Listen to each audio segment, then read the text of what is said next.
Hello sunshine, ito niluluto ko na yung ating pangsahog sa gulay na sitaw ulit ang lulutuin natin. Pero this time with kamote instead of kalabasa na usually yun ang pinipare natin sa sitaw. Yung pinapakuluan ko pala, may nilagay na ako doon na garlic and onion. Tubig lang yun at konting asin. Pinapakuluan na natin yun para lumambot yung baboy na aking sahog sa ating lulutuin. Okay, so itong kamote, kinakat ko lang siya na parang katulad din ng kalabasa yung cutting natin. Best, after natin makat itong sweet potato, ilalagay natin to sa ating pinapakuluan na sahog na baboy para magkasabay na silang maluto. Actually, ito na meron din talaga akong kalabasa. Hindi ko na siya nilagay kasi gusto kong itry yung ating kamote. Spicy shrimp paste. At ito naman ang meron ako dito sa bahay. So, yan ang gagamitin natin dito sa pagluluto ng ating gulay. Best, ito pala is yung pinapakuluan natin na meat. Alam niyo bes, kapag naglagay tayo ng sweet potato dito, masarap kasi manamis-namis. Try nyo.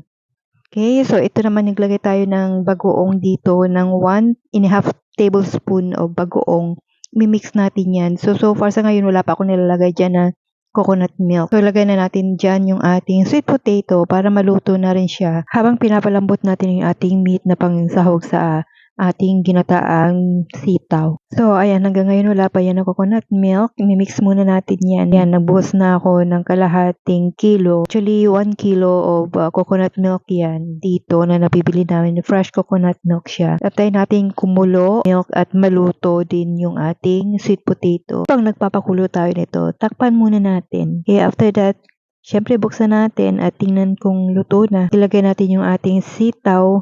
Ihalo natin para maluto siya at lagyan ulit natin siya ng coconut milk para naman sa pagluto ng ating sitaw. At syempre lagay din tayo ng ating, kung optional lang naman ito, kung gusto niyo maglagay ng sili, pang paanghang. Pero kung ayaw niyo naman, it's okay. And we-mix natin yan. Okay, so antayin natin ulit na kumulo yung coconut milk na naandyan na nilagay natin. And after that, pwede niyo na takpan para hanggang sa maluto siya. Ayan nyo din siya para hindi ma-overcook yung ating kamote at syempre yung ating sitaw. So ayan mga best, luto na siya. And sigurado gustong gusto na naman to ng aking mga pinaglulutuan.